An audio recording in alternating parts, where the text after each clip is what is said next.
All right.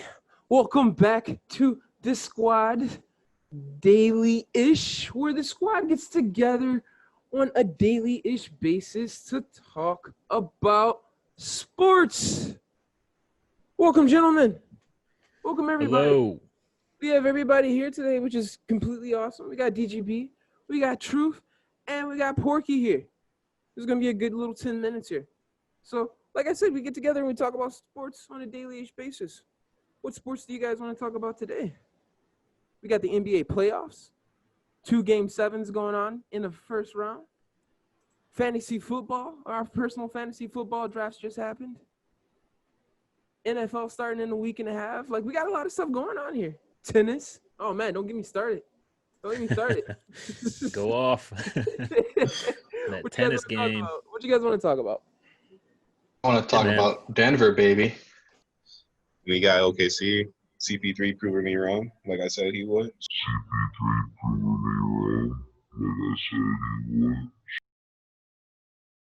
Showing all the leadership and just game 7, they can't stop him. Dude, he was getting they're just getting all the calls against them last night. You can tell it's kind of funny because when your prophet just talking about some refereeing bidding on a game type deal. Oh yeah, that referee that got busted in what was 2004, 2005, something like that. Tim Donahue. Yeah. Right. Yeah. I'm not saying Harden's getting those calls or nothing like that, but it showed a lot last night. And CP3 just he didn't give a shit, dude. He's just pulling the shots, man. Well, it's just nice to have 2 series that are actually good and competitive, and now going into the 7th game, because the other series, well, there's quite a few that were definitely not worthy of watching. So it's been a real, both of those series have been competitive as hell, and I mean for good reason. Talent on both sides of the ball, good matchups, tough matchups, but I mean, yeah, we're talent on both sides of the ball. 100%. We're talking about the Denver one, right? Denver and Jazz. Yeah, Denver and then Oklahoma City and Houston. Both of those go in 7 games. When you look at Jamal, I think he's spreading the court to give him those shots and giving the other people the opportunity. When Donovan Mitchell is forcing the shot, they're going in. Don't get me wrong; it's ugly and weird.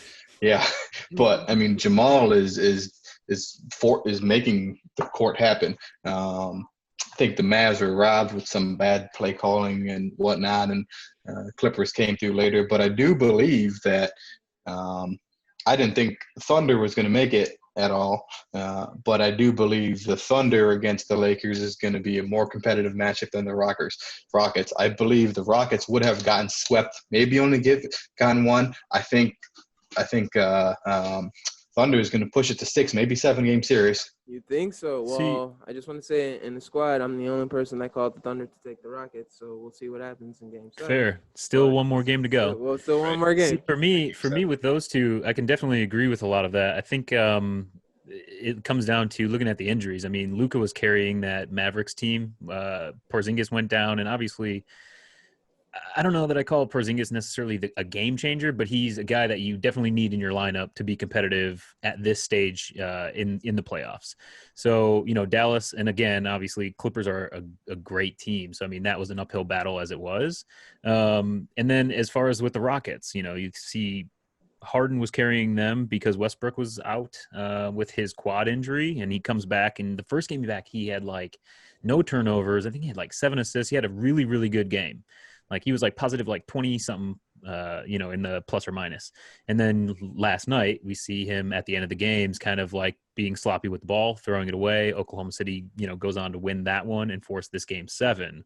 So it's some of the injuries shape some of those series. But Scott, or Professor, if you got the Lakers and the Clippers advancing, regardless of who comes out of these 2 7-game series, Truth, what is your take on that? Who do you still have coming out of these 2 series, the game 7s, and then looking forward to the next round?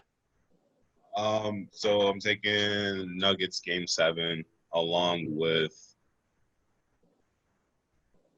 Houston, unfortunately. I would love to say OKC because I would put the Mavs, I would put Denver, and even OKC and Miami all in kind of the same boat.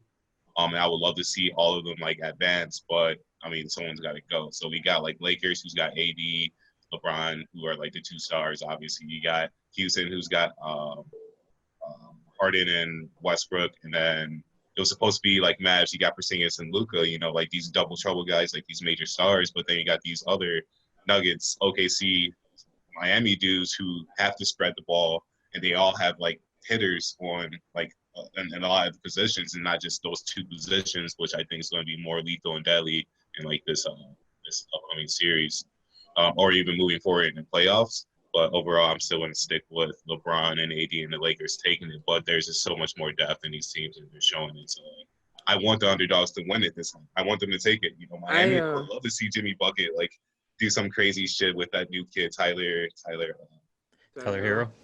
Hero. There you go. Yeah, he's being a hero. I'm rooting for like the underdogs, but overall, Lakers are still going to be. Pork Chop, you brought up a good point as far as the Thunder taking the Lakers to like a 6 or 7 game series if they're the ones to get past, and that's purely just because CP3. Like CP3 is literally just the glue that holds this team together, and he's the only reason why they're here where they are right now. So a couple questions. One, why did this not work when? Is it Harden's fault why CP3 didn't work in Houston? Because that just seems like that would be the perfect pair. It was like you were looking with, and I know Westbrook is.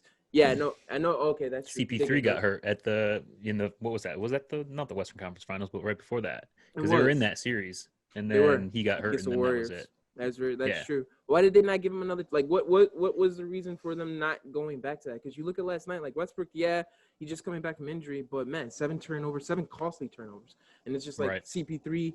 28 points, 0 turnovers. Like, it's just well, like it's coming said it up, after the game. He said it after the game. Some people are built for that fourth quarter, and Russ kind of didn't. I mean, he shut down. He wasn't there for it. Well, Russ has shown that he's able to do it, but it's just he's had swings both ways. Like I said, the first game back from that injury, he had limited minutes, but then, he had 7 assists, I think it was, and then, 0 turnovers. But he has those wild swings sometimes that, as a competitor, it's like, okay, but man, like, in those clutch moments, this is not what we can have happen. You don't need that, Yeah, I saw this wild stat on Westbrook and Harden that said in clutch time, they were the worst duo in NBA history. No, I shouldn't say in NBA history. They were the worst duo in clutch time shooting since 1997, and that was when they first started like checking these type of stats. But I saw that wild stat, and I was just like, wow, that's just mind blowing. So yeah, I don't think Houston's getting anywhere. You're talking about a generational gap as well, in of player mentality as well as the age dynamics of the players, right? Harden has always played hero ball, and Westbrook did as well. So you have them two extremely capable individuals that are just so freakishly athletic and talented in their spectrum, right? That have been playing this hero ball the entire career and matching together, saying, yeah, we're going to dominate, and we got role players around. Then you got CP3 with a very young core that's anxious and eager to make stuff happen. And that leadership right then and there is so different. It brings team basketball together, which I enjoy watching them. I just thought that I thought they were too young to go up against. If Westbrook would have came back really healthy and not with a million turnovers, I thought that wouldn't happen. But the core dynamics of basketball and what CP3 is doing with them and that eagerness shows like, hey man, that desire is why they're there, and you can't just do that. Look at how the Bucks struggled against the Sixers with Giannis. Like, he can't carry the load by himself, and people aren't stepping up. True. That's true. They're not stepping up. They miss who did they trade? Michael Brogdon, right? Malcolm Brogdon, yeah. Malcolm. When also, Brogdon. They're missing him because what's his name is stepping up. Middleton, yeah, he is Middleton is stepping up a little bit. They were missing, last night they were also missing Eric Bledsoe again with his hamstring that's been off and on. So he's, and he's a key piece with them as well. But, Yeah, I found like it was funny though. One of the announcers during the Jazz and Nuggets game, they were talking about the Nuggets coach, right? And they said, "Oh, it must be extremely fun to play for this guy.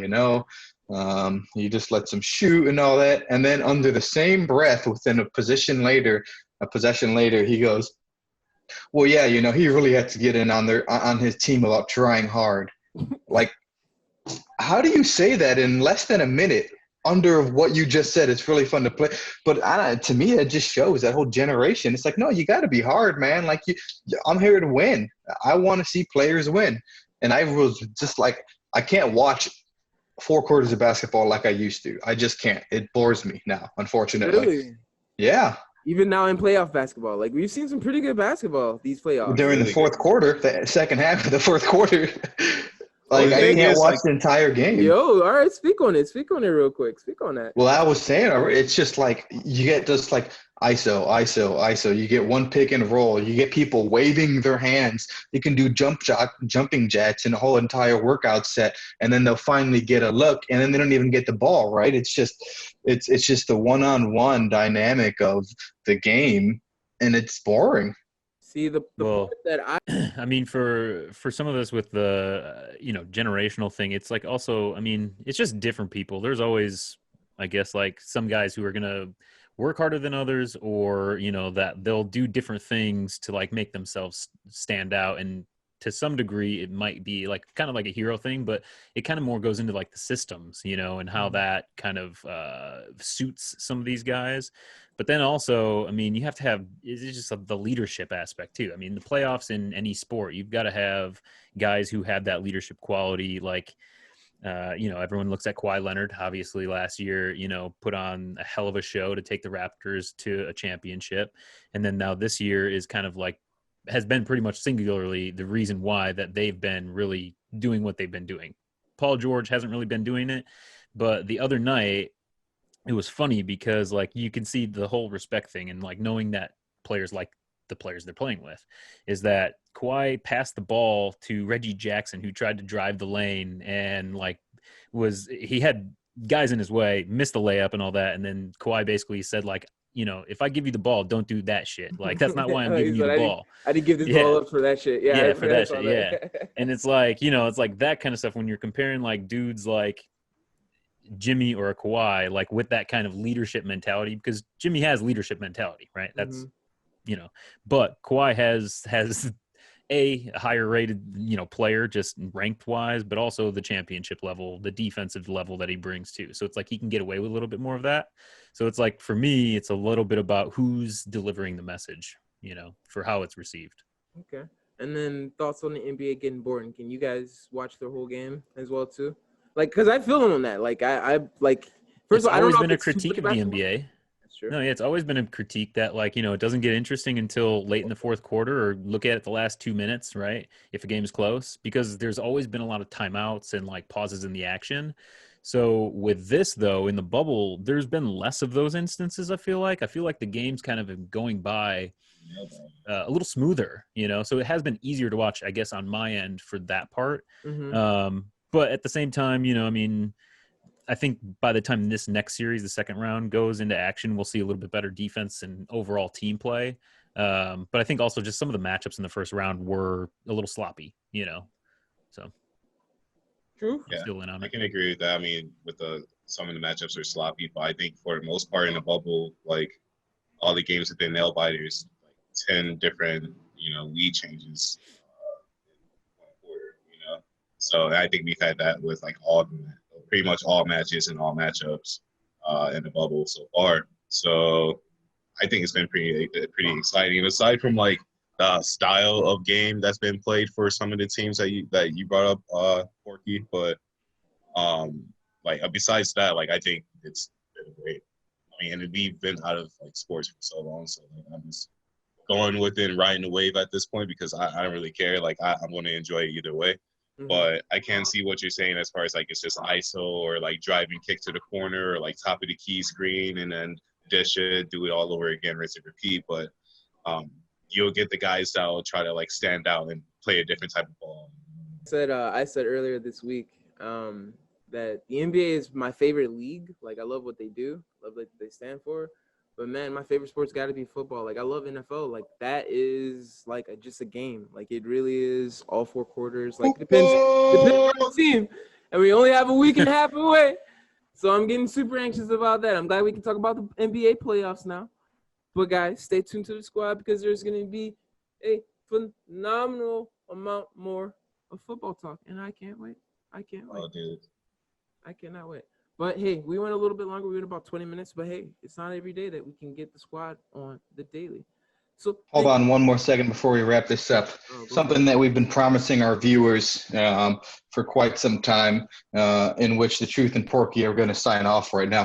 DGB, how about you, Darvish? The dude's got 52 strikeouts for the year and a 1.47 ERA. Dude is pitching ridiculous, man. Ridiculous. It's been, it's been really nice to see that he's not only just regained like his confidence, but just hitting his marks. I mean, a lot of swing and misses, just has been just on point, and just hopefully they can keep the offense rolling, because I was looking at something the other day. The points differential between like runs scored and runs allowed is I think is for a first place team in a division. It was like one of the thinnest like amounts. Oh, wow. They were pretty much giving up a lot, scoring a lot. But Darvish has been unreal. Well, Craig Kimbrell has been giving up a lot. He takes over for a lot of that. So, ugh, God. That's it. That's all the baseball talk you guys have. Come on here. We can go you were longer, saying something about you were talking about timing. I mean, I don't care. Go. Well, the other day they had. Does anyone want this? But no, the Cubs were the first team probably ever in a Major League Baseball history to have all three of their starting outfielders hit multiple home runs in a game. Yep. So I mean, that type of offense is what I'm talking about. To see, I mean, don't get me wrong, that's not going to happen every game, but that kind of power or potential to stack runs like that is what you want to see more consistently too. But the Cubs, the White Sox, I mean, they're looking really good, ahead of schedule, maybe a year, kind of like how the Cubs were, a year before they won their championship. So it's all things pointing up here in Chicago, to be honest, with this baseball season. Yeah, it was extremely bittersweet watching Cease on the mound and Eloy come up and play the Cubs when they had that series. Yeah.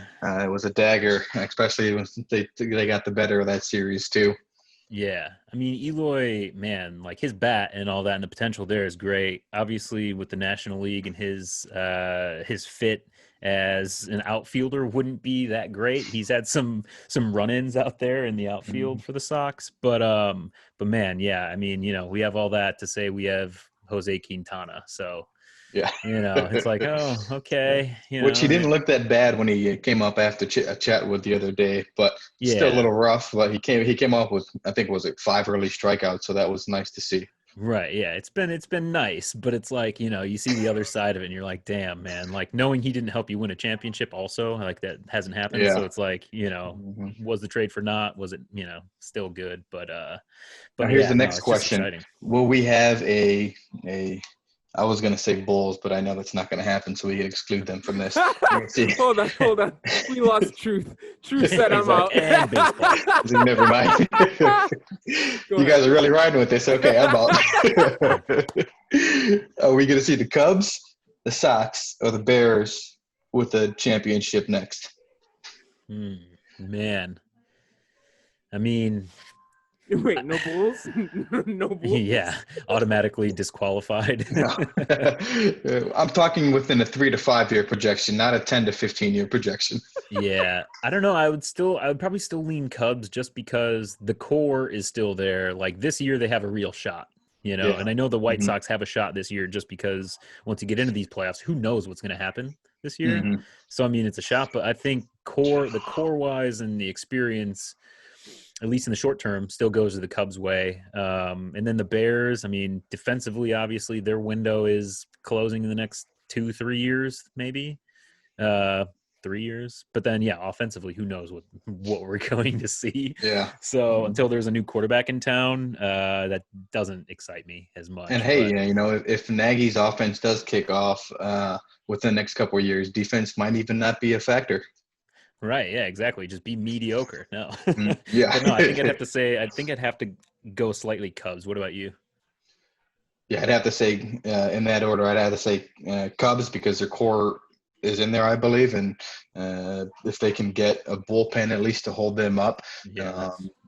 I think mentally too, the pitchers knowing that once they get in a little trouble, you lose it because, you think, man, I got a man on first. I might have man on first and second. And if the 6th or 7th, you think you're going to lose the game, and you try to force your issue. And so if the bullpen issues can get resolved, I think they can win this year.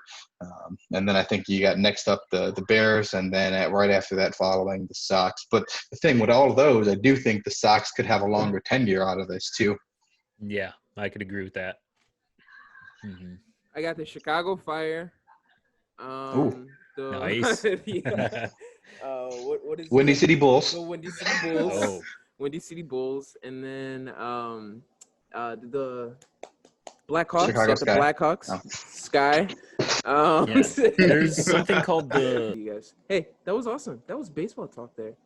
That's never happened on a squad. That was monumental right there, bro. That was amazing. That was amazing. Hey, We did thank it. you guys. Thank you guys for that. That was beautiful. That was absolutely beautiful. And thank you guys for chilling with us for these this 20 minutes, 25 minutes or so.